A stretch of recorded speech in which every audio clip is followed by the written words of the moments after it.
നമസ്കാരം പുതിയൊരു വീഡിയോയിലേക്ക് എല്ലാവർക്കും സ്വാഗതം. ഇന്ന് നമ്മൾ നോക്കാനായിട്ട് പോകുന്നത് കേരള ജിയോഗ്രഫിയുമായി ബന്ധപ്പെട്ട പ്രീവിയസ് ഇയർ ക്വസ്റ്റ്യൻസും അതുമായി ബന്ധപ്പെട്ട അനുബന്ധ വിവരങ്ങളുമാണ്. SCERT NCERT ബേസ്ഡ് ചെയ്തിട്ടുള്ള ക്ലാസ്സുകളായിരിക്കും. അപ്പോൾ നിങ്ങൾ ക്ലാസ് കാണുന്നതിനോടൊപ്പം തന്നെ എന്ത് ചെയ്യുക, ലെക്ചർ നോട്ടായിട്ട് എഴുതി പോവുക. നിങ്ങൾക്ക് അതായത് കാണുന്നതിനോടൊപ്പം തന്നെ അത് പഠിക്കാൻ പറ്റുന്ന രീതിയിലായിരിക്കും ക്ലാസ് ഉണ്ടാവുക. അതുകൊണ്ട് പ്രത്യേകിച്ചൊരു നോട്ടും കാര്യങ്ങളൊന്നും ഉണ്ടാവില്ല. അപ്പോൾ നിങ്ങൾക്ക് ലെക്ചർ നോട്ടായിട്ട് നിങ്ങളുടെ രീതിയിൽ, നിങ്ങളുടെ ഭാഷയിൽ നിങ്ങൾക്ക് മനസ്സിലാവുന്ന രീതിയിൽ നിങ്ങൾക്ക് ലെക്ചർ നോട്ടായിട്ട് എഴുതി കൊണ്ടുപോകാം കേട്ടോ. അപ്പോൾ നമുക്ക് ക്ലാസ്സിലോട്ട് കിടക്കാം. ഓക്കെ, അപ്പോൾ ഫസ്റ്റ് ക്വസ്റ്റ്യൻ ഇവിടെ എന്താ പറയുന്നത്? കേരളത്തിലെ നദികളെ സംബന്ധിച്ച് ശരിയായത് ഏത് എന്നാണ് അല്ലേ ക്വസ്റ്റ്യൻ എന്ന് പറയുന്നത്. എന്താണ്? അപ്പോൾ നദികളുമായി ബന്ധപ്പെട്ട ക്വസ്റ്റ്യൻ ആണ്. നദികൾ എപ്പോഴും ചോദിക്കാറുള്ള ഒരു മേഖലയാണ് കേരള ജോഗ്രഫിയുമായി ബന്ധപ്പെട്ട്. അപ്പോൾ ഇവിടെ നമുക്ക് നദികളുമായി ബന്ധപ്പെട്ട് പറയുകയാണെങ്കിൽ നമുക്കറിയാം 44 നദികളാണല്ലേ നമുക്ക് കേരളത്തിലുള്ളത്. എത്ര നദികളാണ്? 44 നദികളാണല്ലേ. അതിൽ 41 നദികൾ എങ്ങോട്ടാണ് ഒഴുകുന്നത്? എങ്ങോട്ടാണ്? പടിഞ്ഞാറോട്ടാണ് അല്ലേ. പടിഞ്ഞാറോട്ട് ഒഴുകുന്ന നദികളാണ് 41. ബാക്കിയില്ലേ 3 എണ്ണമാണ് എങ്ങോട്ട് ഒഴുകുന്നത്? കിഴക്കോട്ട് ഒഴുകുന്നത് അല്ലേ. അപ്പൊ ബാക്കി 3 എണ്ണം എങ്ങോട്ടാണ്? കിഴക്കോട്ട് ഒഴുകുന്നതാണ് അല്ലേ. അപ്പൊ 44 നദികളിൽ 41 നദികൾ എങ്ങോട്ടാണ്? പടിഞ്ഞാറോട്ടും ബാക്കി 3 എണ്ണം എങ്ങോട്ടാണ്? കിഴക്കോട്ടുമാണ് ഒഴുകുന്നത് അല്ലേ. ഈ കിഴക്കോട്ട് ഒഴുകുന്ന നദികൾ ഏതൊക്കെയാണെന്ന് എല്ലാവർക്കും അറിയില്ലേ അല്ലേ. നമുക്ക് 41 നദികൾ ഏതാണെന്ന് അറിയില്ലെങ്കിലും ഈ കിഴക്കോട്ട് ഒഴുകുന്ന ഈ 3 നദികൾ ഏതാണെന്ന് എല്ലാവർക്കും അറിയില്ലേ. ഏതൊക്കെയാണത്?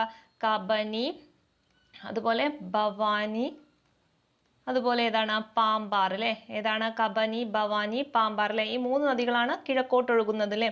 ഈ 3 നദികൾ നിങ്ങൾക്ക് എല്ലാവർക്കും അറിയുമെന്ന് വിശ്വസിക്കുന്നു. അറിയാത്തവരുണ്ടെങ്കിൽ അത് എന്ത് ചെയ്യുക? കൃത്യമായിട്ട് പഠിക്കുക അല്ലേ. കബനി, ഭവാനി, പാമ്പാർ, അങ്ങനെ ഒരു ഓർഡറിൽ തന്നെ പഠിക്കുക.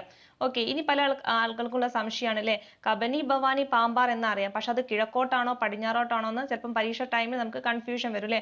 ആ കൺഫ്യൂഷൻ ഒഴിവാക്കാൻ വേണ്ടിയിട്ട് അല്ലേ കിഴക്കോട്ട് അല്ലേ. കിഴക്കോട്ട് എന്ന് പറയുമ്പോൾ ഇവിടെ എന്തുണ്ട്? ക എന്നൊരു വേർഡ് ഇല്ലേ. അതല്ലേ തുടങ്ങുന്നത് നമ്മൾ കബനി, ഭവാനി, പാമ്പാർ തുടങ്ങുന്നതും കാ വെച്ചിട്ടാണ്. അപ്പൊ അങ്ങനെ നിങ്ങൾക്ക് കണക്ട് ചെയ്തിട്ട് ഓർത്ത് വെക്കാം. ഇനി ചില കേസിലല്ലേ നമുക്ക് പെട്ടെന്ന് പരീക്ഷ ടൈമിൽ പെട്ടെന്ന് അല്ലെ ഇത് കിഴക്കോട്ടാണോ പടിഞ്ഞാറോട്ടാണോ എന്നുള്ള സംശയം വരുന്നവർക്ക് വേണ്ടിയിട്ടാണ് അല്ലെ. കിഴക്കോട്ട് എന്ന് പറയുമ്പോൾ കാ എന്നൊരു അക്ഷരമാണ് തുടങ്ങുന്നത് അല്ലേ. അപ്പൊ കബനി, ഭവാനി, പാമ്പാറിൽ ആദ്യ അക്ഷരം ഏതാണ്? കായാണ്. അപ്പൊ അങ്ങനെ കണക്ട് ചെയ്ത് വെക്കുക. ഓക്കെ, ഇനി നമുക്ക് ക്വസ്റ്റ്യനിലോട്ട് വരാം അല്ലെ. ഇവിടെ എന്താ ചോദിച്ചിട്ടുള്ളത്? ശരിയായത് ഏത് എന്നാണ് ചോദിച്ചിട്ടുള്ളത് അല്ലെ. നോക്കാം. ഫസ്റ്റ് ഓപ്ഷൻ ഏതാണ്? പമ്പ കിഴക്കോട്ട് എന്നാണ് പറഞ്ഞിട്ടുള്ളത്. ശരിയാണോ? നിങ്ങൾ പറയാം. ഇപ്പൊ ഇത്രയും പറഞ്ഞ കാര്യത്തിൽ നിന്ന് നിങ്ങൾ പറയാം പമ്പ എങ്ങോട്ടാ ഒഴുകുന്നത്? കിഴക്കോട്ടാണോ? അല്ലല്ലേ. കിഴക്കോട്ട് നമ്മൾ പറഞ്ഞു ഏതൊക്കെയാണ്? കബനി, ഭവാനി, പാമ്പാറാണ്. അപ്പൊ പമ്പ എങ്ങോട്ടാണ്? പടിഞ്ഞാറോട്ടാണ് ഒഴുകുന്നത് അല്ലെ. അപ്പൊ ഈ ഒരു ഓപ്ഷൻ എന്താണ്? തെറ്റാണ്. രണ്ടാമത്തത് പാമ്പാർ പടിഞ്ഞാറോട്ട് എന്നാണ് പറഞ്ഞിട്ടുള്ളത്. ആണോ? പാമ്പാർ എങ്ങോട്ടാണ്? പടിഞ്ഞാറോട്ടാണോ? അല്ലല്ലേ. പടിഞ്ഞാറോട്ട് ഒഴുകുന്ന നദികൾ ഏതൊക്കെയാണല്ലേ? ബാക്കിയുള്ള 41 എണ്ണാണ്. പാമ്പാർ എന്ന് പറയുന്നത് ഏതാണ്? കിഴക്കോട്ട് ഒഴുകുന്നതാണ് അല്ലേ. അപ്പൊ ഇതും തെറ്റാണ്. അടുത്ത് നോക്കൂ. കുന്തിപ്പുഴ പടിഞ്ഞാറോട്ട് എന്നാണ് പറഞ്ഞിട്ടുള്ളത്. അത് ശരിയാണോ? അല്ലേ. കിഴക്കോട്ട് എന്ന് പറയുന്നതിൽ നമ്മുടെ കുന്തിപ്പുഴയുണ്ടോ? അല്ലെ. നമ്മൾ പഠിച്ച 3 എണ്ണത്തിൽ കുന്തിപ്പുഴയുണ്ടോ? അതായത് കിഴക്കോട്ട് ഒഴുകുന്ന കബനി, ഭവാനി, പാമ്പാറിൽ കുന്തിപ്പുഴ എന്നൊരു നദി പറയുന്നില്ല അല്ലേ. അപ്പൊ ഇത് എങ്ങോട്ടായിരിക്കും? പടിഞ്ഞാറോട്ടായിരിക്കും അല്ലേ. നമ്മളിപ്പോ കുന്തിപ്പുഴ പടിഞ്ഞാറോട്ടാണെന്ന് പഠിച്ചിട്ടില്ലെങ്കിൽ നമ്മൾ ഇങ്ങനെ പഠിച്ചു കഴിഞ്ഞാൽ നമുക്ക് എന്ത് കിട്ടും അല്ലേ? കുന്തിപ്പുഴ പടിഞ്ഞാറോട്ടാണെന്ന് മനസ്സിലാക്കാനായിട്ട് പറ്റും. ഓക്കെ, അപ്പൊ ഈ ഒരു ഓപ്ഷൻ ശരിയാണ്. ലാസ്റ്റത്തത് പെരിയാറ് കിഴക്കോട്ട് എന്നാണ് പറഞ്ഞിട്ടുള്ളത്. ശരിയാണോ? നിങ്ങൾ പറ. നിങ്ങൾ മനസ്സിലത് ആലോചിക്കുക. പെരിയാർ കിഴക്കോട്ടാണ് ഒഴുകുക? അല്ലല്ലേ. കിഴക്കോട്ട് നമ്മൾ പറഞ്ഞു ഏതാണ്? കബനി, ഭവാനി, പാമ്പാർ. അപ്പൊ പെരിയാർ എങ്ങോട്ടാണ്?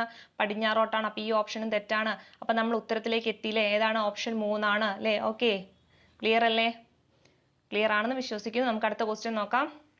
സമുദ്രനിരപ്പിൽ നിന്നുള്ള ഉയരത്തെ അടിസ്ഥാനമാക്കി കേരളത്തിന്റെ ഭൂപ്രകൃതിയിൽ ഉൾപ്പെടുന്നത് ഏതെല്ലാം എന്നാണ് ചോദിച്ചിട്ടുള്ളത്. ഓക്കെ, അപ്പൊ നമുക്കറിയാലേ കേരളത്തിന്റെ ഭൂപ്രകൃതി എന്ന് പറയുന്നതിലെ എത്രയായിട്ടാണ്? 3 ആയിട്ടാണ് തരംതിരിച്ചിട്ടുള്ളത് അല്ലെ. കേരളത്തിന്റെ ഭൂപ്രകൃതി എന്ന് പറയുന്നത് അതായത് സമുദ്രനിരപ്പിൽ നിന്നുള്ള ഉയരത്തെ അടിസ്ഥാനമാക്കിയിട്ട് അല്ലെ എങ്ങനെയാണ് 3 ആയിട്ട് തരംതിരിച്ചിട്ടുണ്ട് അല്ലെ. അപ്പൊ ഏതൊക്കെയാണത്? ഏറ്റവും താഴെയുള്ള തീരപ്രദേശം വരുന്നുണ്ട്. പിന്നെ ഏതാണ്? അതിന്റെ തൊട്ട് മുകളിൽ ഇടനാട് വരുന്നുണ്ട്. ഏറ്റവും മുകളിൽ ആര് വരുന്നുണ്ട്? മലനാട് വരുന്നുണ്ട് അല്ലെ. നമ്മൾ ഓർഡർ ആക്കി പറഞ്ഞു കഴിഞ്ഞാൽ ഏതൊക്കെയാണ്? മലനാട്, ഇടനാട്, തീരപ്രദേശം. ക്ലിയർ അല്ലേ? അപ്പൊ സമുദ്രനിരപ്പിൽ നിന്നുള്ള ഉയരത്തെ അടിസ്ഥാനമാക്കി എന്താണ് കേരളത്തിന്റെ ഭൂപ്രകൃതിയെ എത്രയായി തരംതിരിച്ചിട്ടുണ്ട്? 3 ആയിട്ട്. ഏതൊക്കെയാണ്? മലനാട്, ഇടനാട്, തീരപ്രദേശം. ക്ലിയർ അല്ലേ? അപ്പൊ നോക്കാം നമുക്ക് ഇതിൽ പറയുന്നുണ്ടോ ഏതൊക്കെയാണ് അല്ലെ. മലനാട് പറയുന്നുണ്ട്. അപ്പൊ ഇതുണ്ട്. പിന്നെ രണ്ടാമത്തെ ഓപ്ഷൻ ഇടനാട്, ഇതുണ്ട്. മൂന്നാമത്തത് ഏതാണ്? തീരപ്രദേശം, ഇതും ഉണ്ട് അല്ലെ. പിന്നെ ഏതാ പറഞ്ഞിട്ടുള്ളത്? സമതല പ്രദേശം. അത് പറഞ്ഞിട്ടുണ്ടോ? ഇല്ലല്ലേ. അപ്പൊ ഈ ഒരു ഓപ്ഷൻ തെറ്റാണ്. അപ്പൊ ഇതിൽ ഏതൊക്കെയാ വരുന്നത്? 1, 2, 3 ആണ്. ഓക്കെ, ഇനി ഇതുമായി ബന്ധപ്പെട്ട് നമ്മുടെ SCERT-യിലുള്ള കുറച്ച് ഭാഗങ്ങൾ നോക്കാം. ഏതൊക്കെയാണ്? മലനാടിനെ കുറിച്ച് പറയുകയാണെങ്കിൽ അല്ലേ, സമുദ്രനിരപ്പിൽ നിന്ന് 75 മീറ്റർ ഉയരത്തിലാണ് എന്ത് സ്ഥിതി ചെയ്യുന്നത്? മലനാട് സ്ഥിതി ചെയ്യുന്നത്. ഇത് കറക്റ്റായിട്ട് പഠിച്ചു വെക്കട്ടെ. ഈ നമ്പേഴ്സ് കൃത്യമായിട്ട് SCERT-ൽ പറയുന്നതാണ്.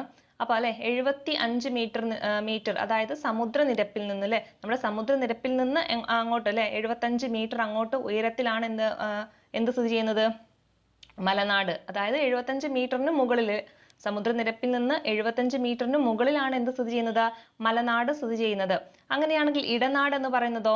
ഇടനാട് എന്ന് പറയുന്നത് 7.5 മീറ്ററിനും അതുപോലെ 75 മീറ്ററിനും ഇടയിലാണ് എന്ത് സ്ഥിതി ചെയ്യുന്നത്? ഇടനാട് എന്ന് പറയുന്നത്. ഓക്കെ, ക്ലിയർ അല്ലേ? എത്രയാണ്? ഒക്കെ അല്ലേ ഈ 7-5ന്റെ കളികളാണ്. അതായത് മലനാട്, ഏറ്റവും ഉയരത്തിൽ കിടക്കുന്ന മലനാട് എന്ന് പറയുന്നത് നമ്മുടെ സമുദ്രനിരപ്പിൽ നിന്നല്ലേ 75 മീറ്ററിനും മുകളിലോട്ടാണ് സ്ഥിതി ചെയ്യുന്നത്.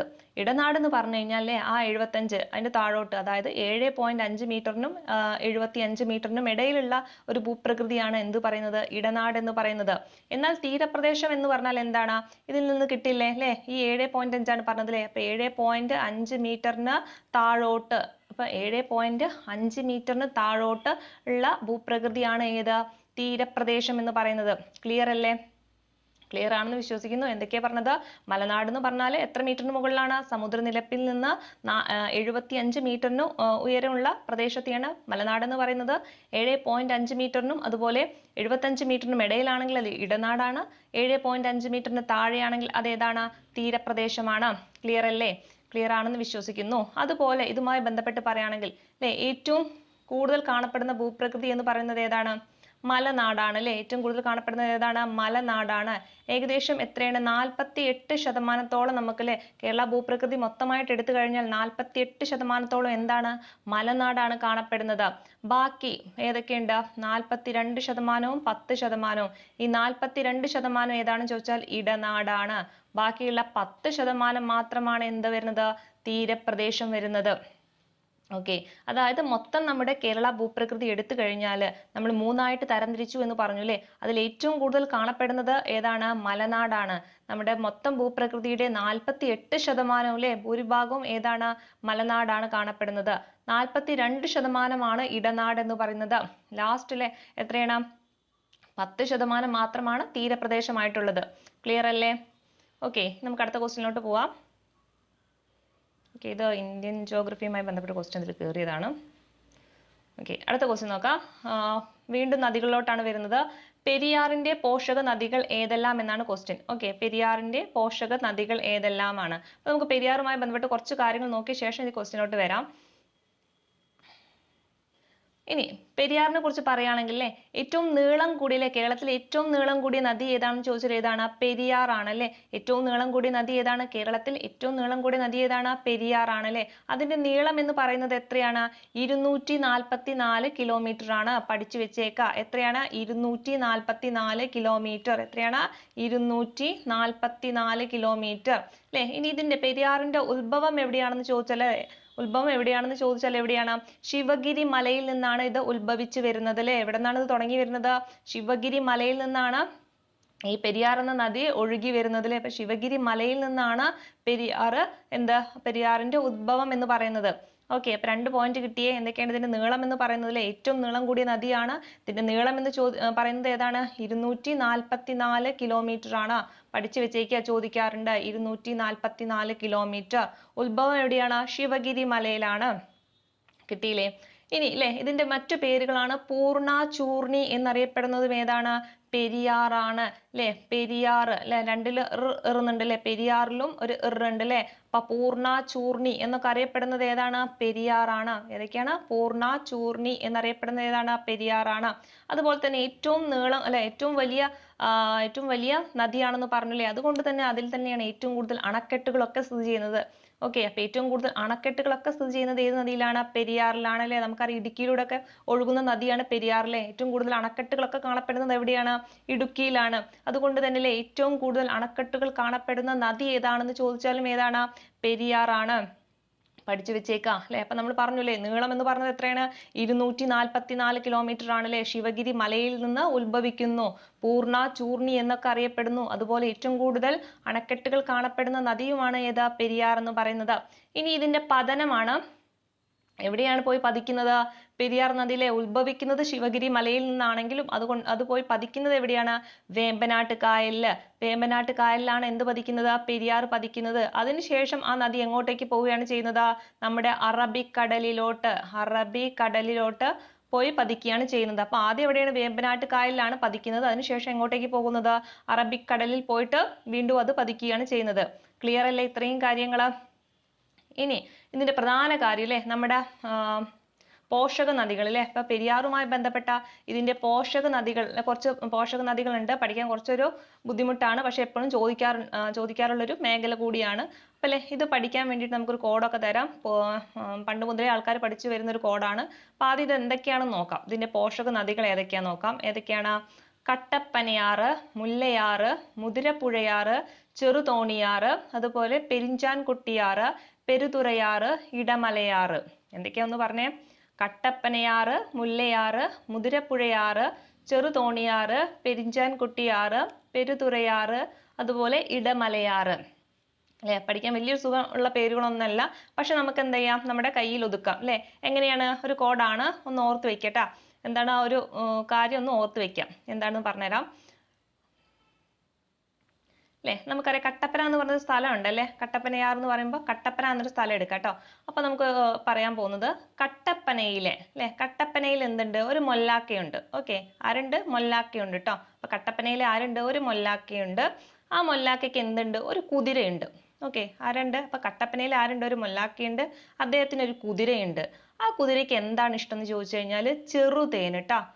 വേറെ ഒന്നുമല്ല, അതെ ആ ഒരു കുതിരയ്ക്ക് ചെറുതേനോട് എന്താണ്? വെറും ഇഷ്ടമല്ല, പെരുത്ത് ഇഷ്ടം. ഓക്കെ, ഒന്ന് പറഞ്ഞേ എന്താണ്? കട്ടപ്പനയിൽ ആരുണ്ട്? ഒരു മൊല്ലാക്കയുണ്ട്. അദ്ദേഹത്തിന് ഒരു കുതിരയുണ്ട്. അതിനെന്താണ്? ചെറുതേന് പെരുത്ത് ഇഷ്ടമാണ്. ഓക്കെ, ഒന്നുകൂടി പറഞ്ഞേ. കട്ടപ്പനയിൽ ഒരു മൊല്ലാക്കയുണ്ട്. അതിന് എന്താണ്? ഒരു കുതിരയുണ്ട്. അതിനെന്താണ്? ചെറുതേനാണ് പെരുത്ത് ഇഷ്ടം. നമ്മൾ പെരിയാറിന്റെ പോഷക നദി ഒറ്റയടിക്ക് പഠിച്ചേ. ഏതൊക്കെയാണെന്ന് പറയാം അല്ലേ. നമ്മുടെ കട്ടപ്പന എന്ന് പറയുമ്പോൾ അല്ലേ കട്ടപ്പനയാറ്. ഓർത്തേ, കട്ടപ്പനയാറ്. രണ്ടാമത് മൊല്ലാക്കയാണേ, മുല്ലയാറ്. അടുത്തത് എന്താണ്? കുതിര എന്നുള്ളതിന് നമുക്ക് എന്ത് ചെയ്യാം? മുതിരപ്പുഴ അല്ലെ, മുതിര എന്നാക്കാം. മുതിരപ്പുഴയാറ്. അടുത്തത് ചെറുതേനിന് എന്ത് ചെയ്യാം? ചെറുതോണിയാറ് എന്നാക്കാം. എന്താണ്? ചെറുതേനിനെ ചെറുതോണിയാർ എന്നാക്കാം. അടുത്തത് അല്ലെ പെരിഞ്ചാൻകുട്ടിയാർ അല്ലെ. പെരിഞ്ചാൻകുട്ടിയാർ നമ്മൾ പെരുത്ത് എന്ന് പറയുന്നതിൽ ഏതാണ്?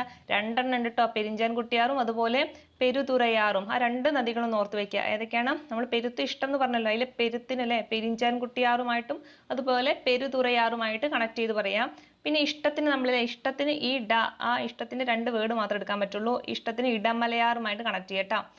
ഓക്കെ, അപ്പൊ നമ്മൾ പഠിച്ചേ ഒന്ന് ഓർത്ത് വെക്കുക. കട്ടപ്പന അല്ലെ, കട്ടപ്പനയാറ്, മുല്ലയാറ്, മുതിരപ്പുഴയാറ്, ചെറുതോണിയാറ്, പെരിഞ്ചാൻകുട്ടിയാറ്, പെരുതുറയാറ്, ഇടമലയാറ്. പഠിച്ചെടുത്തില്ലേ?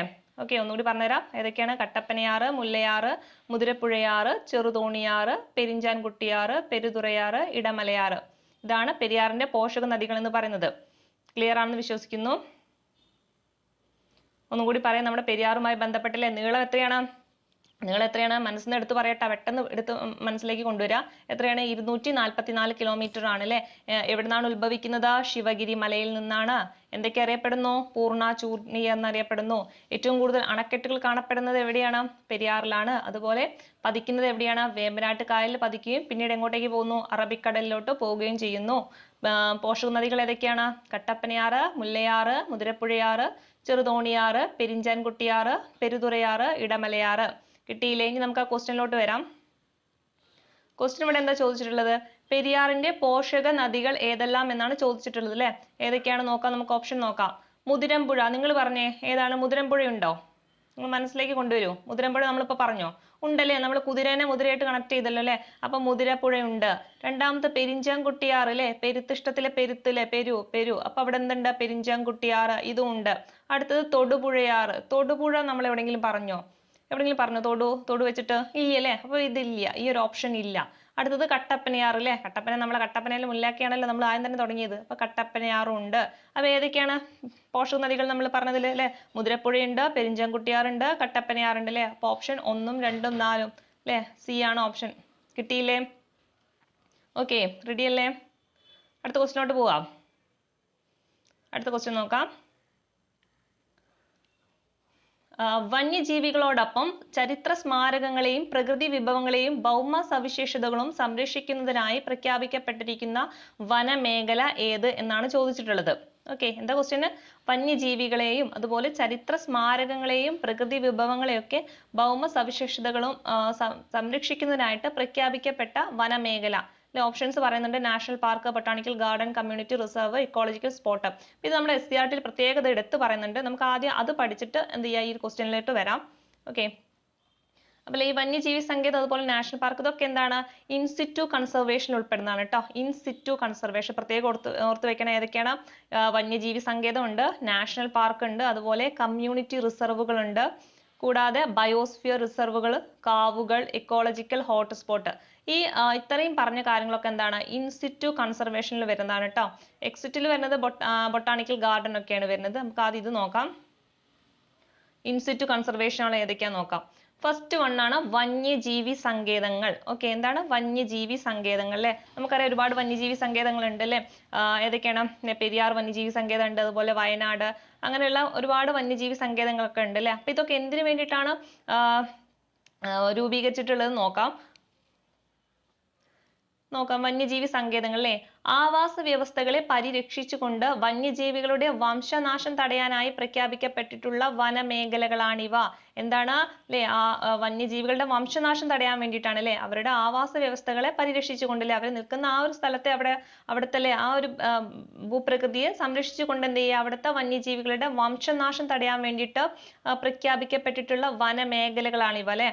അപ്പൊ എന്താണ്? ആവാസ വ്യവസ്ഥകളെ പരിരക്ഷിച്ചുകൊണ്ട് എന്ത് ചെയ്യാണ്, അവിടുത്തെ ഉള്ള വന്യജീവികളുടെ വംശനാശം തടയാൻ വേണ്ടിയിട്ട് അല്ലെ, വംശനാശം തടയാൻ വേണ്ടിയിട്ട് പ്രഖ്യാപിക്കപ്പെട്ട വനമേഖലകളാണ് എന്ത് പറയുന്നത്? വന്യജീവി സങ്കേതങ്ങൾ എന്ന് പറയുന്നത് അല്ലെ. ഇവിടെ നമ്മൾ വന്യജീവി എന്ന് പ്രത്യേകം എടുത്ത് പറയുന്നുണ്ടല്ലേ, ഇവിടെ വന്യജീവികളുടെ വംശനാശം, ആ ഒരു വേർഡ് നിങ്ങൾ ഓർത്ത് വെക്കുക അല്ലെ. അപ്പൊ ഒരുപാട് വരുമ്പോൾ നമുക്ക് കൺഫ്യൂഷൻ വരും. അപ്പോൾ വന്യജീവി സങ്കേതം പറയുന്നത് എന്താണ്? അവിടെ അല്ലേ അവരുടെ ആവാസ വ്യവസ്ഥയും സംരക്ഷിച്ചുകൊണ്ട് എന്ത് ചെയ്യുക, വംശനാശമൊക്കെ തടയാൻ വേണ്ടിയിട്ട് അവിടുത്തെ വന്യജീവികളെ സംരക്ഷിക്കുക. അത്ര നിങ്ങൾ ഓർത്ത് വെക്കുക അല്ലേ. ഇതിന് എക്സാമ്പിൾ ആണ് ഏതൊക്കെ? നമ്മുടെ പെരിയാർ വന്യജീവി സങ്കേതം, അതുപോലെ പേപ്പാറ, വയനാട് വന്യജീവി സങ്കേതം ഒക്കെ എന്തിന് ഉദാഹരണമാണ് അല്ലെ? വന്യജീവി സങ്കേതങ്ങൾക്ക് ഉദാഹരണമാണ്. ഇനി രണ്ടാമത്തത് പറഞ്ഞത് നാഷണൽ പാർക്കുകളെ കുറിച്ചിട്ടാണ്. ഓക്കെ, അപ്പൊ നാഷണൽ പാർക്ക് എന്ന് പറഞ്ഞാൽ എന്താണ് നാഷണൽ പാർക്ക് എന്ന് പറഞ്ഞാൽ? ഇവിടെ നമ്മൾ വന്യജീവികൾ അവരുടെ ആ ആവാസ വ്യവസ്ഥയെ മാത്രമാണ് സംരക്ഷിച്ചു പോകുന്നത് അല്ലെ. ഇവിടെ എന്താ ചെയ്യുന്നത്? വന്യജീവി സംരക്ഷണത്തോടൊപ്പം ആ ഒരു മേഖലയിലെ ചരിത്ര സ്മാരകങ്ങൾ, അതുപോലെ പ്രകൃതി വിഭവങ്ങൾ, ഭൗമ സവിശേഷതകൾ എന്നിവ കൂടി സംരക്ഷിക്കുന്നതിനായി രൂപീകരിക്കപ്പെട്ടതാണ് നാഷണൽ പാർക്കുകൾ എന്ന് പറയുന്നത്. ഓക്കെ, അപ്പൊ വന്യജീവി സങ്കേതവും നാഷണൽ പാർക്കും തമ്മിലുള്ള ഒരു വ്യത്യാസം മനസ്സിലായില്ലേ? വന്യജീവി സങ്കേതം എന്ന് പറഞ്ഞാൽ എന്താ? ആ ഒരു ആവാസ വ്യവസ്ഥയെ സംരക്ഷിച്ചുകൊണ്ട് എന്ത് ചെയ്യുക, അവിടെയുള്ള അല്ലെ വംശനാശമൊക്കെ നേരിടുന്ന വന്യജീവി മൃഗങ്ങൾ എന്ത് ചെയ്യണം? സംരക്ഷിക്കുകയാണ് ചെയ്യുന്നത്. എന്നാൽ നാഷണൽ പാർക്കിലോട്ട് വരുമ്പോൾ എന്താണ്? അവിടെ വന്യജീവികളെ സംരക്ഷിക്കുന്നതിനോടൊപ്പം തന്നെ എന്ത് ചെയ്യുന്നുണ്ട്? അവിടുത്തെ പ്രകൃതി വിഭവങ്ങളെയും അതുപോലെ ചരിത്ര സ്മാരകങ്ങൾ ഉണ്ടാവുമല്ലോ അല്ലെ. ഓരോ പ്രദേശത്ത് പല ചരിത്ര സ്മാരകങ്ങളുണ്ട്, അതിനെയും കൂടി സംരക്ഷിക്കുന്നുണ്ട്. കൂടാതെ എന്തൊക്കെയുണ്ട്?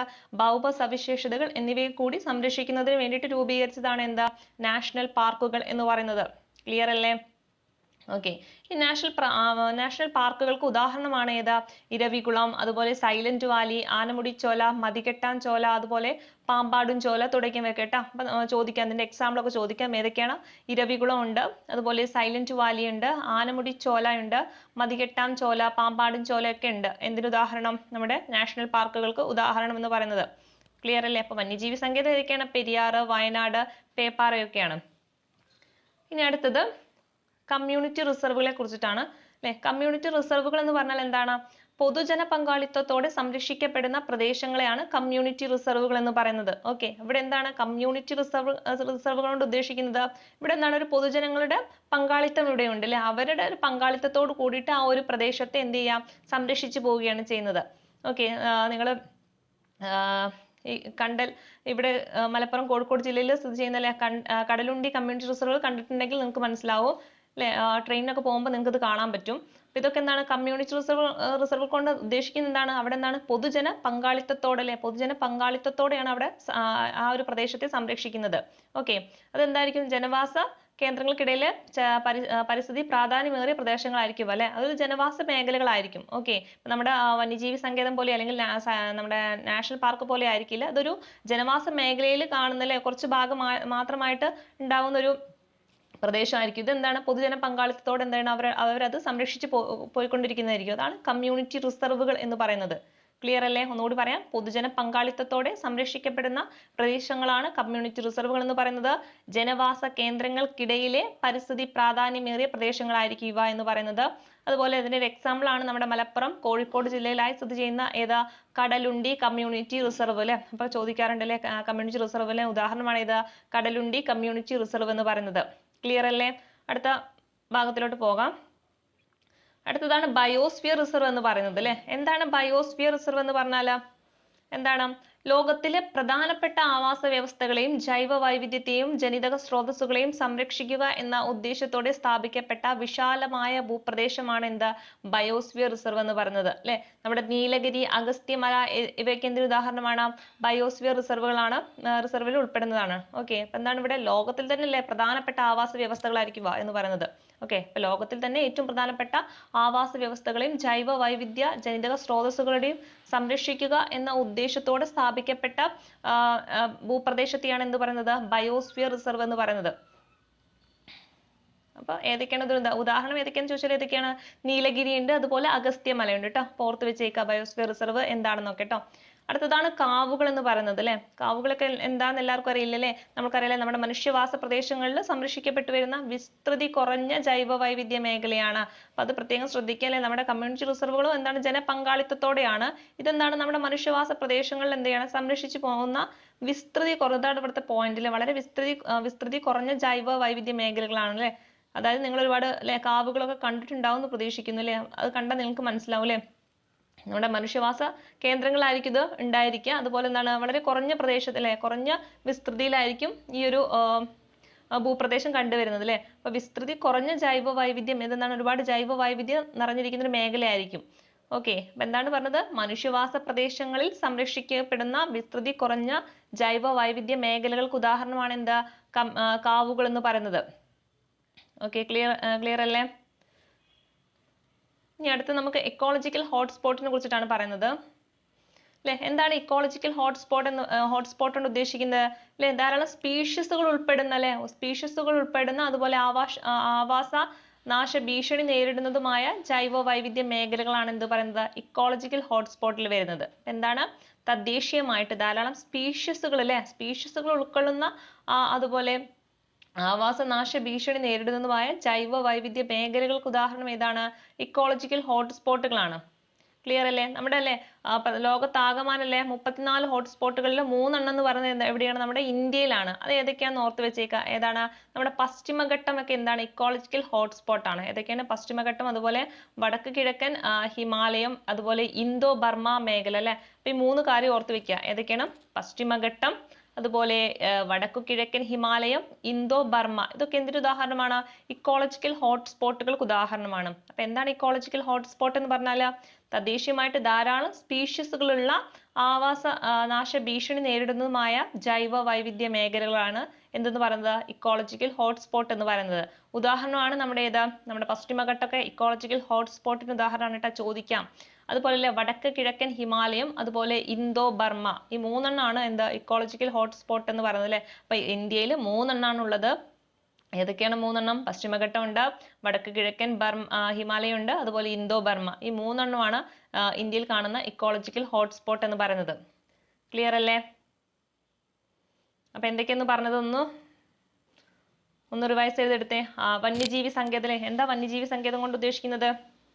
ഇവിടെ അല്ലെ വന്യജീവി സങ്കേതം എന്ന് സെപ്പറേറ്റ് നമ്മൾ പറയുന്നുണ്ട് അല്ലെ. അവിടെ എന്താണ് സംരക്ഷിക്കുന്നത് അല്ലെ? വന്യജീവികളിലെ ഒരു ആവാസ വ്യവസ്ഥയിൽ നിന്നുകൊണ്ട് അവരെ സംരക്ഷിക്കുന്നതാണ് വന്യജീവി സങ്കേതം കൊണ്ട് ഉദ്ദേശിക്കുന്നത്. എന്നാലല്ലേ വന്യജീവി സങ്കേതത്തിനോടൊപ്പം തന്നെ അവിടുത്തെ ചരിത്ര സ്മാരകങ്ങളെയും അതുപോലെ അവിടുത്തെ ഭൗമ സവിശേഷതകളെയും പ്രകൃതി വിഭവങ്ങളെയും എല്ലാം കൂടി ഒന്ന് സംരക്ഷിക്കുകയാണെങ്കിൽ അതിനെ പറയുന്നതാണ് നാഷണൽ പാർക്ക് എന്ന് പറയുന്നത്. കമ്മ്യൂണിറ്റി റിസർവുകളെ കുറിച്ച് പറഞ്ഞാൽ എന്താണ് അല്ലേ, അവിടെ എന്താണ് ഒരു പൊതുജന പങ്കാളിത്തത്തോട് കൂടിയിട്ട് സംരക്ഷിക്കപ്പെടുന്ന പ്രദേശങ്ങളായിരിക്കും അല്ലേ. അപ്പം മനുഷ്യവാസ പ്രദേശങ്ങളിൽ കാണപ്പെടുന്ന അല്ലേ പൊതുജന പങ്കാളിത്തത്തോട് സംരക്ഷിക്കപ്പെടുന്ന പ്രദേശങ്ങൾ ചോദിച്ചാൽ ഏതാണ്, കമ്മ്യൂണിറ്റി റിസർവ് ആണ്. ഉദാഹരണം ഏതാണ്, നമ്മുടെ കടലുണ്ടി കമ്മ്യൂണിറ്റി റിസർവ് എന്ന് പറയുന്നത്. അടുത്തത് എന്താ പറഞ്ഞത്, ബയോസ്ഫിയർ റിസർവ് എന്ന് പറഞ്ഞാൽ ലോകത്തിൽ തന്നെ എന്താണ് പ്രധാന ആവാസ വ്യവസ്ഥകളെയും ജൈവ വൈവിധ്യത്തെയൊക്കെ ജനിതക സ്രോതസ്സുകളെയൊക്കെ സംരക്ഷിക്കുക എന്ന ഉദ്ദേശത്തോടെ കൂടി സ്ഥാപിക്കപ്പെട്ട വിശാലമായ ഭൂപ്രദേശങ്ങളാണ് ഏതെന്ന് പറയുന്നത്, ബയോസ്ഫിയർ റിസർവുകൾ എന്ന് പറയുന്നത്. ക്ലിയർ അല്ലേ. പിന്നെ കാവുകളെ കുറിച്ച് പറഞ്ഞപ്പോൾ എന്താണല്ലേ, നമ്മുടെ മനുഷ്യവാസ പ്രദേശങ്ങളിൽ കാണപ്പെടുന്ന വിസ്തൃതി കുറഞ്ഞത് അല്ലെ, അവിടുത്തെ പോയിന്റ് ശ്രദ്ധിക്കണം, വിസ്തൃതി കുറഞ്ഞ ജൈവ വൈവിധ്യ മേഖലകളാണ് കാവുകൾ എന്ന് പറയുന്നത്. ഇക്കോളജിക്കൽ ഹോട്ട്സ്പോട്ട് എന്ന് പറഞ്ഞാൽ എന്താണ് അല്ലെ, തദ്ദേശീയമായ ധാരാളം സ്പീഷീസുകളൊക്കെ അവയൊക്കെ സംരക്ഷിച്ചു പോകുന്നത് എവിടെയാണ്, നമ്മുടെ ഇക്കോളജിക്കൽ ഹോട്ട്സ്പോട്ടിലാണ്. അതുപോലെ പ്രധാനമായിട്ട് ഇന്ത്യയിൽ 3 ഉള്ളത്. ഏതൊക്കെയാണ്, പശ്ചിമഘട്ട ഉണ്ട്, പിന്നെ വടക്ക് കിഴക്കൻ ഹിമാലയം, അതുപോലെ ഇന്തോ ബർമ. ഇതൊക്കെയാണ് ഇതിന്റെ ഉദാഹരണം, ഇക്കോളജിക്കൽ ഹോട്ട്സ്പോട്ടിന് ഉദാഹരണം. നമുക്ക് ആ ക്വസ്റ്റ്യനിലോട്ട് വരാം അല്ലെ. ക്വസ്റ്റ്യൻ എന്താണ്, വന്യജീവികളോടൊപ്പം ചരിത്ര സ്മാരകങ്ങളെയും പ്രകൃതി വിഭവങ്ങളെയും ഭൗമ സവിശേഷതകളും സംരക്ഷിക്കുന്നതിനായി പ്രഖ്യാപിക്കപ്പെട്ടിരിക്കുന്ന വനമേഖല ഏത് എന്നാണല്ലേ ചോദ്യം അല്ലേ. അപ്പൊ നിങ്ങൾക്ക് ഉത്തരം കിട്ടിയില്ലേ അല്ലെ, ഏതാണല്ലേ, നാഷണൽ പാർക്കാണ് അല്ലേ. നമ്മൾ വന്യജീവി സങ്കേതം എന്ന് പറഞ്ഞാൽ എന്താണ്, അവിടെ വന്യജീവികളെ അവരുടെ ആവാസ വ്യവസ്ഥയോട് കൂടിയിട്ട് സംരക്ഷിക്കുകയാണ് അല്ലേ. എന്നാൽ അതിന്റെ കൂടെ ചരിത്ര സ്മാരകങ്ങളെയും അവിടുത്തെ പ്രകൃതി വിഭവങ്ങളെയൊക്കെ എന്താണ് സംരക്ഷിക്കുന്നതിന് വേണ്ടിയിട്ട് രൂപീകരിച്ചതാണ് ഏതാ, നാഷണൽ പാർക്കുകൾ എന്ന് പറയുന്നത് അല്ലേ. അപ്പൊ ഓപ്ഷൻ എ ആണ്. കിട്ടുന്നില്ലേ, നമുക്ക് അടുത്ത ക്വസ്റ്റ്യനിലോട്ട് പോവാലോ. ഓക്കെ, അടുത്ത ക്വസ്റ്റ്യൻ നോക്കാം. കേരളത്തിന്റെ കടൽ തീരവുമായി ബന്ധപ്പെട്ട തെറ്റായ പ്രസ്താവന ഏത് എന്നാണ് ചോദിച്ചിട്ടുള്ളത്. ഓക്കെ, കേരളത്തിന്റെ കടൽ തീരവുമായി ബന്ധപ്പെട്ട തെറ്റായ പ്രസ്താവന ഏത് എന്നാണ് ചോദിച്ചിട്ടുള്ളത്. നമുക്കതിൽ ഓപ്ഷനിലൂടെ പറഞ്ഞു പോവാം. നമുക്കറിയാം കേരളത്തിന്റെ കടൽ തീരം എന്ന് പറയുന്നത് എത്ര കിലോമീറ്റർ ആണെന്ന് ചോദിച്ചു കഴിഞ്ഞാൽ 580 കിലോമീറ്റർ ആണ്. പക്ഷെ ഇപ്പൊ ലേറ്റസ്റ്റ് ആയിട്ട് 590 കിലോമീറ്റർ ആണ് കേട്ടോ, അത് ഓർത്ത് വെക്കാം. കാരണം പണ്ട് കുറച്ച് മുന്നേ വരെയൊക്കെ PSC 2024 ചോദിച്ചിട്ടുണ്ട്, 580 ആയിരുന്നു അവരുടെ ആൻസർ. പക്ഷേ ലേറ്റസ്റ്റ് ആയിട്ട് ഇപ്പോൾ ലാസ്റ്റ് നടന്നൊരു എക്സാമിൽ 590 ആണ് അവർ ഓപ്ഷനിൽ കൊടുത്തിട്ടുള്ളത്. അത് ശരിയായിരുന്നു. അപ്പം എന്ത് ചെയ്യുക, നിങ്ങൾ 580ഉം 590ഉം ഓർത്ത് വെക്കുക. 580 590 ഓപ്ഷനിൽ കാണുകയാണെങ്കിൽ ഏറ്റവും കൂടുതൽ പ്രാധാന്യം കൊടുക്കേണ്ടത് 590നാണ് കേട്ടോ. ഇനി ഓപ്ഷനിൽ 580 അല്ലെങ്കിൽ ഒരു 600 സംതിങ് അങ്ങനെ 700 അങ്ങനെയൊക്കെ കാണുകയാണെങ്കിൽ നിങ്ങൾ 580ന് പ്രാധാന്യം കൊടുക്കുക. അപ്പൊ ശരിക്കുള്ള ഉത്തരം ഏതാണെന്ന് ചോദിച്ചു കഴിഞ്ഞാൽ 590 ആണ് കേട്ടോ. 590 കിലോമീറ്റർ ആണ് നമ്മുടെ കേരളത്തിന്റെ കടൽ തീരം അല്ലെ, കടൽ തീരത്തിന്റെ ദൈർഘ്യം എന്ന് പറയുന്നത്. ഓക്കെ, ക്ലിയർ അല്ലേ. ഇനി നമുക്ക് ഇവിടെ ഓപ്ഷനിലോട്ട് വരാം. 580 കിലോമീറ്റർ നീണ്ടു കിടക്കുന്നതാണ് കേരളത്തിന്റെ തീരപ്രദേശം. ആ സമയത്ത് അത് കറക്റ്റ് ആയിരുന്നു, എന്നാലും അല്ലെ ഇത് നമുക്കിവിടെ കറക്റ്റ് ആയിട്ട് തന്നെ കൊടുക്കാം. ഓക്കെ അല്ലെ, ഏകദേശം അടുത്ത് വരുമ്പോൾ നമുക്ക് എന്ത് ചെയ്യാം, ആൻസറിലായിട്ട് തന്നെ വരാം കേട്ടോ. അതായത് ഇപ്പൊ വലിയ വ്യത്യാസമൊന്നും കാണുന്നില്ലെങ്കിൽ ഇപ്പം 580 ആണ് അവർ ആ സമയത്ത് 580 തന്നെയായിരുന്നു. പല എക്സാമിനും ചിലപ്പോൾ 580 590 അങ്ങനെ മാറ്റി കൊടുക്കാറുണ്ട്. അപ്പോൾ ഏറ്റവും ലേറ്റസ്റ്റ് 590 തന്നെയാണ്. 590 കണ്ടു കഴിഞ്ഞാൽ അത് തന്നെ കൊടുക്കണം കേട്ടോ. അപ്പോൾ ഇവിടെ നമ്മൾ 580 എടുക്കാം അല്ലെ. 580 കിലോമീറ്റർ ആണ് കേരളത്തിന്റെ തീരപ്രദേശം എന്ന് പറയുന്നത്. രണ്ടാമത്തെ ഒരു ഓപ്ഷൻ എന്ന് പറയുന്നത് തീരപ്രദേശം ഇല്ലാത്ത ജില്ലയാണ് പാലക്കാട് എന്ന് പറയുന്നത്. ശരിയാണോ, തീരപ്രദേശം ഇല്ലാത്ത ജില്ലയാണോ പാലക്കാട്? ആണല്ലേ. നമുക്കറിയാം പ്രധാനമായിട്ടും 5 ജില്ലകൾക്കാണ് എന്തില്ലാത്തത്, തീരപ്രദേശം ഇല്ലാത്തത്. ഏതൊക്കെയാണ് 5 ജില്ലകൾ, ഏതൊക്കെയാണ് നിങ്ങൾക്കറിയോ, ഏതൊക്കെയാണ് 5 ജില്ലകൾ? നമ്മുടെ പാലക്കാട് വരുന്നുണ്ട് അല്ലേ, പാലക്കാട് വരുന്നുണ്ട്. അതുപോലെ അല്ലേ പത്തനംതിട്ട, ഇവിടെ ഒന്നും എന്തില്ല, കടലില്ല അല്ലേ, പത്തനംതിട്ട. അതുപോലെ വയനാട്, അടുത്തത് ഏതാണ്, ഇടുക്കി, പിന്നെ നമ്മുടെ കോട്ടയം. ഓക്കെ, ഈ 5 ജില്ലകളിലാണ് നമുക്ക് എന്തില്ലാത്തത്, കടൽ തീരമില്ലാത്തത്. അപ്പൊ ചോദിക്കാറുണ്ട് കേട്ടോ, നമ്മുടെ 14 ജില്ലകളിൽ ചിലപ്പം കടൽ തീരമുള്ള ജില്ലകൾ എത്ര എണ്ണം ഉണ്ടെന്ന് ചോദിക്കാറുണ്ട് അല്ലെ. അപ്പൊ നമുക്ക് അത് ഇല്ലാത്തത് എത്ര എണ്ണം ഉണ്ടെന്ന് അറിഞ്ഞിരിക്കണം അല്ലെ. 5 ജില്ലകൾക്ക് എന്തില്ല, കടൽ തീരമില്ല. അപ്പൊ ബാക്കി 9 ജില്ലകൾക്ക് എന്തുണ്ട്, കടൽ തീരമുണ്ട്. ഇത് പഠിച്ചു വെക്കണം, ഇത് പഠിച്ചു വെക്കണ്ട. നിങ്ങൾ ഈ ഇല്ലാത്ത ജില്ലകൾ ഏതൊക്കെയാന്ന് പഠിച്ചു വെക്കണം. നിങ്ങൾക്ക് അറിയില്ലേ അല്ലേ. നമുക്കറിയാം പാലക്കാടൊന്നും കടൽ തീരമില്ലല്ലേ, പാലക്കാടില്ല. അതുപോലെ പത്തനംതിട്ടയിലൊന്നും കടലില്ല അല്ലേ. അതുപോലെ എവിടെയാണ്, വയനാട് അല്ലെ, വയനാടും ഇല്ല. പിന്നെ എവിടെയാണ്, ഇടുക്കിയിലും ഇല്ല. പിന്നെ അല്ലേ സംശയം ചിലപ്പം വരാം അല്ലെ, കോട്ടയത്തും ഇല്ല അല്ലെ. അപ്പൊ എവിടേക്ക് ഇല്ലാത്തത്, പാലക്കാടില്ല, പത്തനംതിട്ടയില്ല, വയനാടില്ല, ഇടുക്കിയില്ല, കോട്ടയില്ല കേട്ടോ. അപ്പൊ 5 ജില്ലകൾക്ക് എന്തില്ല, കടൽ തീരമില്ല അല്ലെങ്കിൽ കടലില്ല. അങ്ങനെയാണെങ്കിൽ ബാക്കിയുള്ള 9 ജില്ലകൾക്കാണ് എന്തുള്ളത്, കടൽ തീരമുള്ള ജില്ലകൾ എന്ന് പറയുന്നത്. അപ്പൊ ഈ 5 എണ്ണം നിങ്ങൾ പഠിച്ചു വെക്കുക, ചോദിക്കാറുണ്ട്. അല്ലേ? അപ്പൊ ഇവിടെ ചോദിച്ചിട്ടുള്ളത് എന്താണ്? തീരപ്രദേശമില്ലാത്ത ജില്ലയാണ് പാലക്കാട്. ശരിയല്ലേ?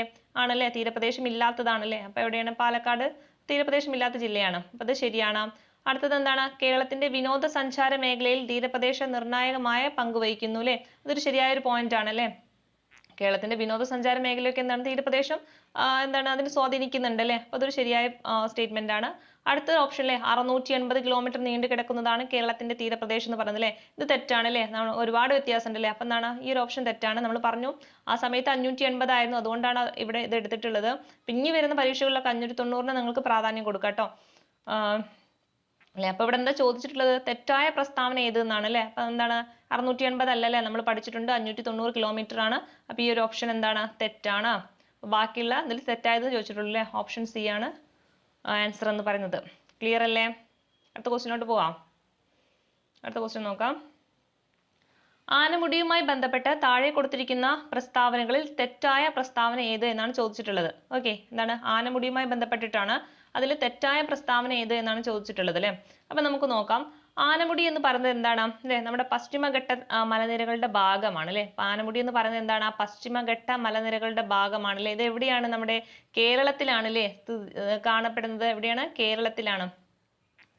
ഓക്കെ, കേരളത്തിൽ ഏതൊക്കെ ജില്ലകളിലാണ് ഇത് കാണപ്പെടുന്നത്? ആനമുടി എന്ന് പറയുന്നത് നമ്മുടെ ഇടുക്കിയിലും അതുപോലെ എറണാകുളം ജില്ലയിലും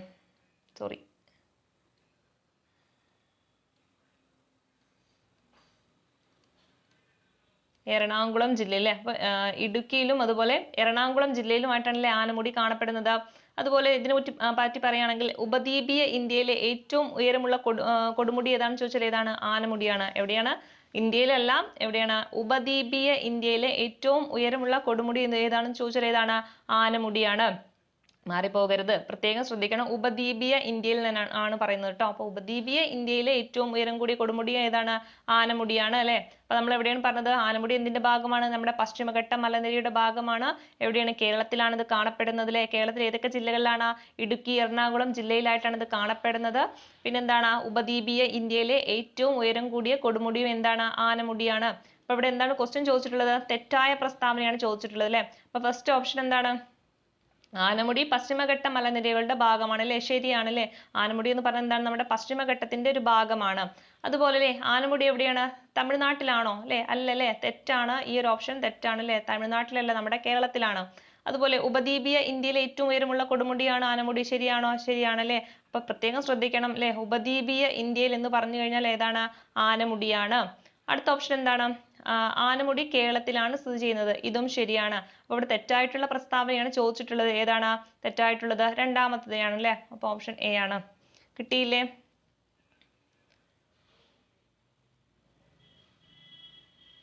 ഓക്കെ, നമുക്ക് അടുത്ത ക്വസ്റ്റ്യൻ നോക്കാം. കേരളത്തിന്റെ ഭൂവിഭാഗമായ മലനാടിനെ കുറിച്ചിട്ടുള്ള ശരിയായ പ്രസ്താവന ഏത് എന്നാണ് ചോദിച്ചിട്ടുള്ളത്. ഓക്കെ, അപ്പൊ കേരളത്തിന്റെ ഭൂവിഭാഗമായ മലനാടിലെ നമ്മൾ മലനാടിനെ പറ്റിയിട്ട് കുറച്ച് കാര്യങ്ങൾ പറഞ്ഞിട്ടുണ്ട് അല്ലെ? എന്തൊക്കെയാണ്? ഒന്ന് ഓർത്തെടുക്കാൻ ശ്രമിച്ചത് എന്തൊക്കെയാണ്? ഏറ്റവും കൂടുതൽ കാണപ്പെടുന്നതും അതുപോലെ അല്ലെ 48% മലനാടാണ്. അതുപോലെ 75 സമുദ്രനിരപ്പിൽ നിന്ന് 75 മീറ്റർ ഉയരത്തിലാണ് എന്ത് കാണപ്പെടുന്നത് അല്ലെ? 75 മീറ്ററിന് മുകളിലാണ് മലനാട് കാണപ്പെടുന്നത് അല്ലെ? ഇത്രയും കാര്യങ്ങൾ നമ്മൾ പറഞ്ഞില്ലേ മലനാടിനെ കുറിച്ചിട്ട് അല്ലെ? പിന്നെ അടുത്ത അതുമായി ബന്ധപ്പെട്ട് കുറച്ച് കാര്യങ്ങൾ കൂടി നോക്കാം. എന്തൊക്കെയാ നോക്കാം. സുഗന്ധവിളകൾക്ക് അനുയോജ്യമായ കാലാവസ്ഥയാണ് ഇവിടെയുള്ളത്. ശരിയാണല്ലേ? നമുക്കറിയാലേ എന്താ മലനാട് എന്നൊക്കെ പറയുന്നത് ഹൈ റേഞ്ച് പ്രദേശമാണല്ലേ? അവിടെയൊക്കെ എന്താണ് ധാരാളം സുഗന്ധവിളകളൊക്കെ കാണപ്പെടുന്നത് എവിടെയാണ്? അല്ലെ? തേയില, കാപ്പി പോലെയുള്ള സുഗന്ധവ്യഞ്ജനങ്ങളൊക്കെ കാണപ്പെടുന്നത് എവിടെയാണ്? നമ്മുടെ മലനാട്ടിലാണ് അല്ലെ? അപ്പൊ ഈ ഒരു ഓപ്ഷൻ എന്താണ്? ശരിയാണ്. അതുപോലെ ധാരാളമായി മഴ ലഭിക്കുന്ന പ്രദേശവുമാണ് ഇത് അല്ലെ? ശരിയാണോ? ശരിയാണല്ലേ? ധാരാളമായിട്ട് അവിടെ എന്താണ്? നമ്മുടെ മലനാട്ടിലാണ് ധാരാളമായിട്ട് മഴ ലഭിക്കുന്നത്. ഈ ഒരു ഓപ്ഷൻ ശരിയാണ്. അടുത്തൊരു ഓപ്ഷൻ നോക്കൂ. ഇവിടെ 30 ഡിഗ്രി സെൽഷ്യസിന് മുകളിൽ താപനില അനുഭവപ്പെടുന്നു. ഈ ഒരു ഓപ്ഷൻ ശരിയാണോ? നിങ്ങളൊന്ന് ആലോചിച്ച് നോക്കൂ. ഇവിടെ അല്ലെ ഏറ്റവും 30 ഡിഗ്രി സെൽഷ്യസ് തന്നെ അത്യാവശ്യം താപനില കൂടുതലാണ് അല്ലെ? ഈ നമ്മുടെ മലനാട്ടിലൊക്കെ താപനില കൂടുതലായിരിക്കുമോ? ആയിരിക്കുമോ? നിങ്ങളൊന്ന് ഓർത്ത് പറഞ്ഞേ. അല്ലെ? ഹൈ റേഞ്ച് പ്രദേശങ്ങളിലൊക്കെ എന്താണ്? തണുപ്പാണ് അല്ലെ? അവിടെ എന്താണ്? താപനില കുറവായിരിക്കും. അപ്പൊ എന്താണ്? 30 ഡിഗ്രി സെൽഷ്യസിന് മുകളിലൊന്നും അവിടെ എന്തുണ്ടാവില്ല? താപനില ഉണ്ടാവില്ല. അപ്പൊ ഈ ഒരു ഓപ്ഷൻ എന്താണ്? തെറ്റാണ്. അപ്പൊ ശരിയായിട്ടുള്ളത് ഏതൊക്കെയാണ്? 1ഉം 2ഉം. ഇവിടെ ഏതാണ്? ഓപ്ഷൻ ബി ആണ് ശരിയായിട്ടുള്ളത്. കിട്ടുന്നില്ലേ? നമുക്ക് അടുത്ത ക്വസ്റ്റിനോട്ട് പോവാം. അടുത്ത ക്വസ്റ്റ്യൻ നോക്കുക. സിംഹവാലൻ കുരങ്ങുകൾക്ക് പേര് കേട്ട ദേശീയോദ്യാനം ഏത് എന്നാണ് ചോദിച്ചിട്ടുള്ളത് അല്ലേ. അപ്പൊ ദേശീയോദ്യാനവുമായി ബന്ധപ്പെട്ട ഒരു ക്വസ്റ്റ്യൻ ആണ്. നമുക്ക് കുറച്ച് ദേശീയോദ്യാനവുമായി ബന്ധപ്പെട്ട ഒരു കാര്യം പഠിക്കാനുണ്ട്. അതിനുശേഷം നമുക്ക് ആ ക്വസ്റ്റ്യനിലോട്ട് വരാം. ഓക്കെ, അപ്പൊ ദേശീയോദ്യാനങ്ങളെ കുറിച്ച് പറയുകയാണെങ്കിൽ നമുക്കറിയാം കേരളത്തിൽ എത്ര ദേശീയോദ്യാനങ്ങളുണ്ട്? പ്രധാനമായിട്ടും 6 ദേശീയോദ്യാനങ്ങളുണ്ട്. പക്ഷെ PSC എപ്പോഴും പരീക്ഷിക്കുന്ന 5 ദേശീയോദ്യാനങ്ങൾ എന്നാണ് പറയാറുള്ളത്. നിങ്ങൾ അത് വേണമെങ്കിൽ പഠിച്ചു വെക്കട്ടോ, 5 ദേശീയോദ്യാനം. ഓക്കെ, ശരിക്കും പറയാ 6 ദേശീയോദ്യാനം ഉണ്ട്. പക്ഷെ PSCയുടെ പരീക്ഷകളിൽ പണ്ട് മുതലൊക്കെ ചോദിക്കുന്ന 5 ആണ്. ഇപ്പൊ അങ്ങനെ എത്രണ്ണാന്ന് ചോദിക്കാറില്ല. അപ്പൊ നിങ്ങൾ എന്ത് ചെയ്യാം, ദേശീയോദ്യാനങ്ങൾ 6 ശരിക്കുള്ളത്. അപ്പൊ 5 എന്നും പഠിച്ചു വെക്കട്ടോ, 2 ഒന്ന് പഠിച്ചു വെക്കാം.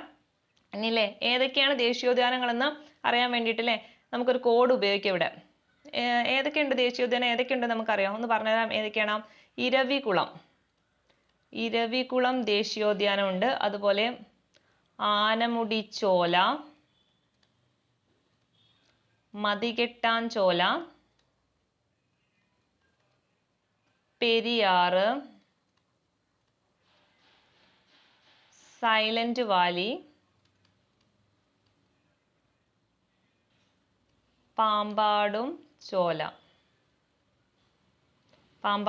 ഓക്കെ, അപ്പൊ നമുക്ക് പ്രധാനമായിട്ടല്ലേ 6 ദേശീയോദ്യാനങ്ങളെ കുറിച്ചിട്ടാണ് പറയുന്നത്. ഏതൊക്കെയാണ്? ഇരവികുളം ദേശീയോദ്യാനം ഉണ്ട്, Anamudichola, Mathikettanchola, Periyar, silent valley, Pambadumchola. Okay, അപ്പൊ ഇതാണ് ദേശീയോദ്യാനങ്ങൾ എന്ന് പറയുന്നത്. അപ്പൊ നമുക്ക് ഇതൊരു ഏതൊക്കെയാന്ന് മാറിപ്പോവാതിരിക്കാൻ വേണ്ടിയിട്ടല്ലേ പണ്ട് മുതലേ പഠിച്ചു വരുന്ന ഒരു കോഡാണ് അയാം പെരിയ SP എന്നൊരു കോഡ്. എന്താണ്? അയാം പെരിയ SP എന്നൊരു കോഡാണ് നമ്മൾ ഇതിനു വേണ്ടിയിട്ട് ഉപയോഗിക്കാറ്. എങ്ങനെയാ നമുക്ക് ഓർത്തെടുക്കാം അല്ലെ? അയാം എന്ന് പറയുന്നതിൽ I for എന്താണ്? ഇരവികുളമാണ്. ഓക്കെ, I for എന്താണ്? ഇരവികുളം. A for എന്ന് പറഞ്ഞാൽ എന്താണ്? ആനമുടിച്ചോല.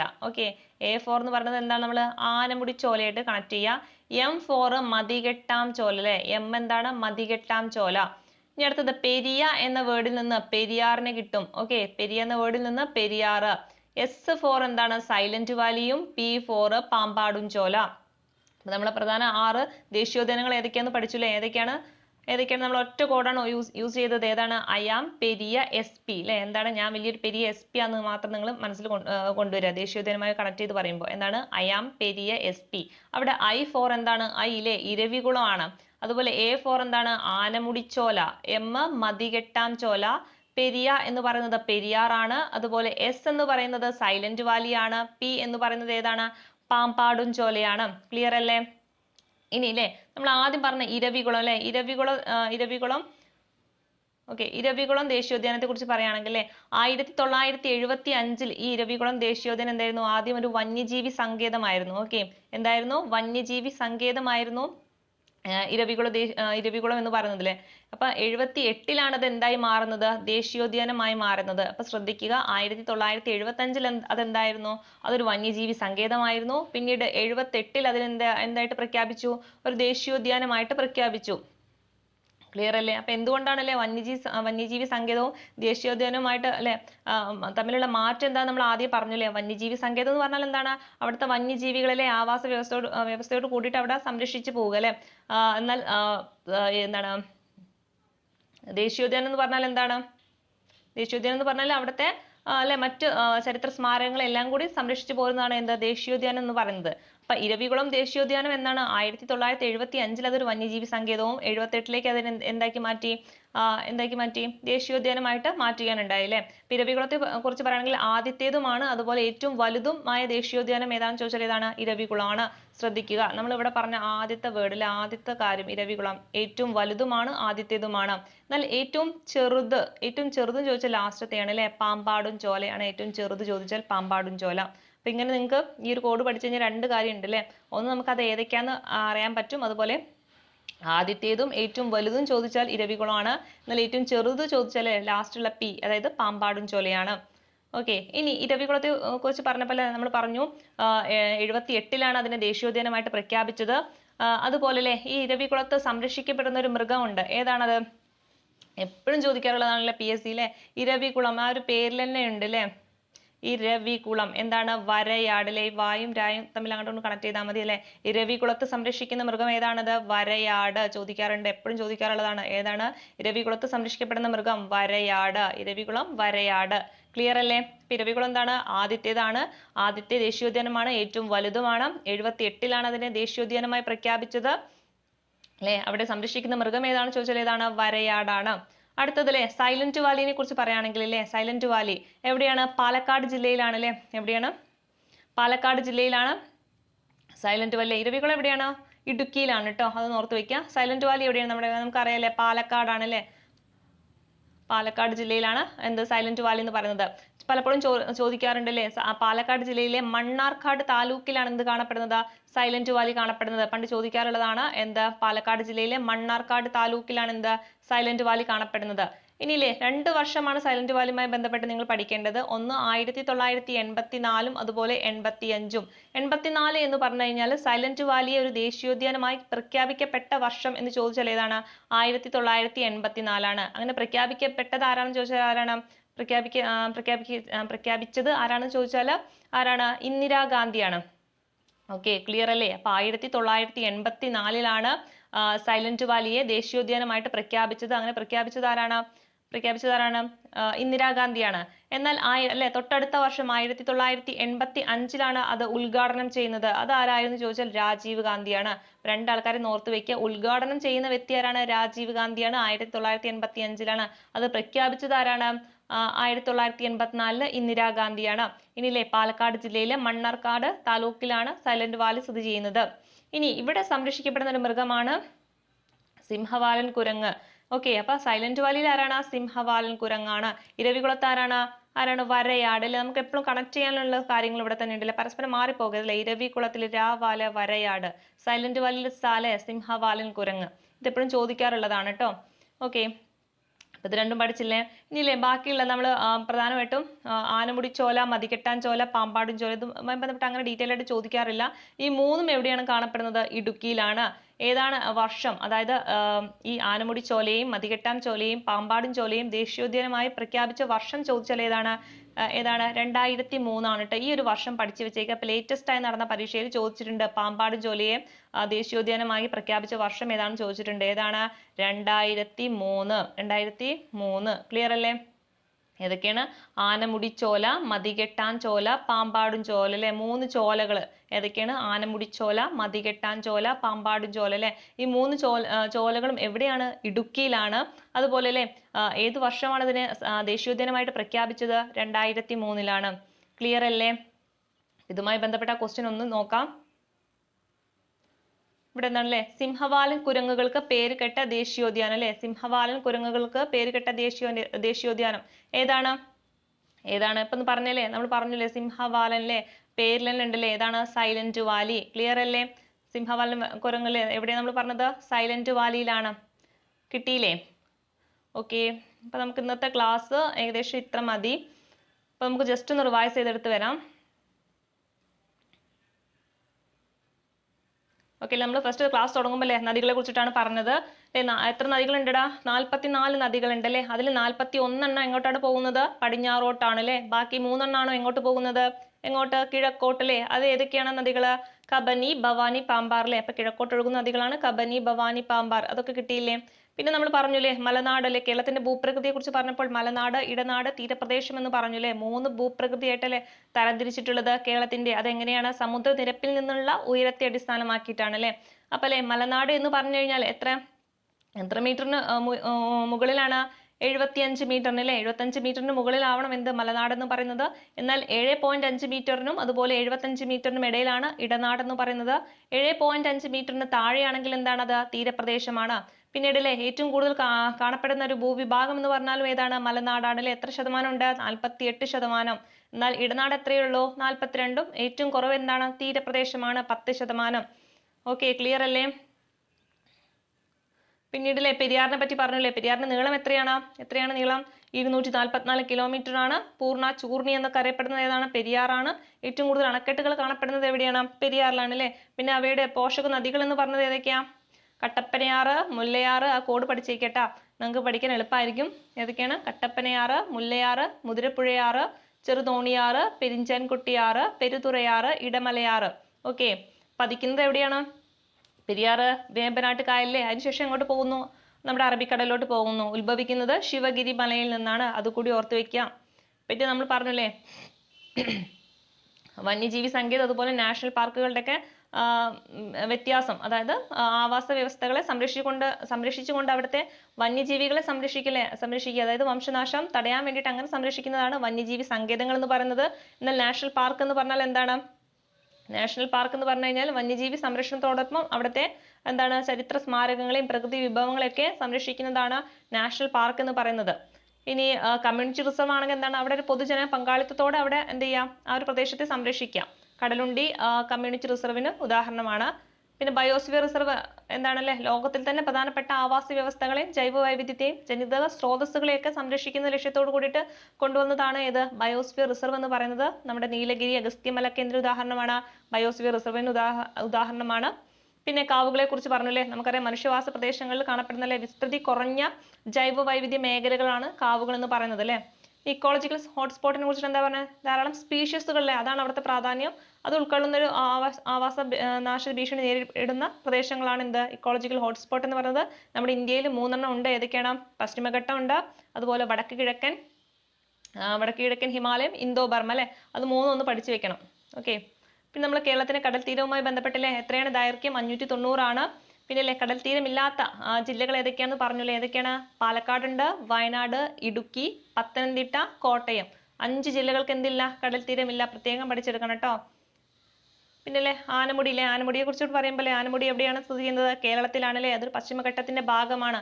കേരളത്തിൽ എവിടേക്കാണ്? നമ്മുടെ എറണാകുളം ജില്ലയിലും ഇടുക്കി ജില്ലയിലുമായിട്ട് വ്യാപിച്ച് കിടക്കുന്നതാണ് എന്ത്? ആനമുടി എന്ന് പറയുന്നത്.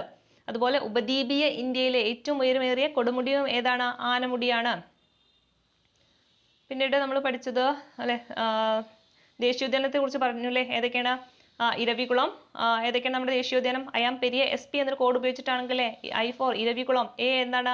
ആനമുടി ചോല, M മതികെട്ടാം ചോല, പിന്നെ പെരിയാറുണ്ട്, പിന്നെ Silent Valley, and last one Pambadum Shola. അതിൽ ഏറ്റവും വലുതും അതുപോലെ ആദ്യത്തേതുമായതാണ് ഏത്? ഇരവികുളം എന്ന് പറയുന്നത്. 1975 അതെന്താണ്? വന്യജീവി സങ്കേതവും 78 അതിനെ ദേശീയോദ്യാനമായിട്ട് പ്രഖ്യാപിക്കുകയാണ് ചെയ്തത് അല്ലെ. അവിടെ സംരക്ഷിക്കുന്ന മൃഗമാണ് വരയാട് എന്ന് പറയുന്നത്. പിന്നെ സൈലന്റ് വാലിയെ കുറിച്ച് പറഞ്ഞപ്പോൾ എന്താണ് അല്ലെ? പാലക്കാട് ജില്ലയിലെ മണ്ണാർക്കാട് താലൂക്കിലാണ് സൈലന്റ് വാലി സ്ഥിതി ചെയ്യുന്നത്. അതിലെ 1984 എന്ത് ചെയ്തു? അതിനെ ഒരു ദേശീയോദ്യാനമായിട്ട് പ്രഖ്യാപിക്കുകയും ഇന്ദിരാഗാന്ധി 1985 രാജീവ് ഗാന്ധിയാണ് അത് ഉദ്ഘാടനം ചെയ്യുന്നത്. അവിടെ സംരക്ഷിക്കപ്പെടുന്ന മൃഗമാണ് ഏത്? സിംഹവാലൻ കുരങ്ങ്. പിന്നെ നമ്മൾ ലാസ്റ്റ് പറഞ്ഞത് ഏതാണല്ലേ? അവിടെ ഇടുക്കിയിൽ കാണപ്പെടുന്ന മറ്റ് ദേശീയോദ്യാനങ്ങളാണ് ആനമുടി ചോല, അതുപോലെ മതികെട്ടാം ചോല, പാമ്പാടും ചോല. ഇത് 3ഉം എവിടെയാണ്? ഇടുക്കിയിലാണ്.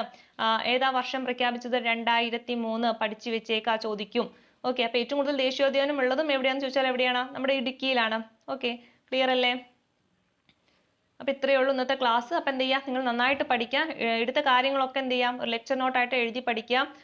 അപ്പൊ നാളെയും ജോഗ്രഫിനെ ആയിരിക്കും, കേരള ജോഗ്രഫിനെ ആയിരിക്കും.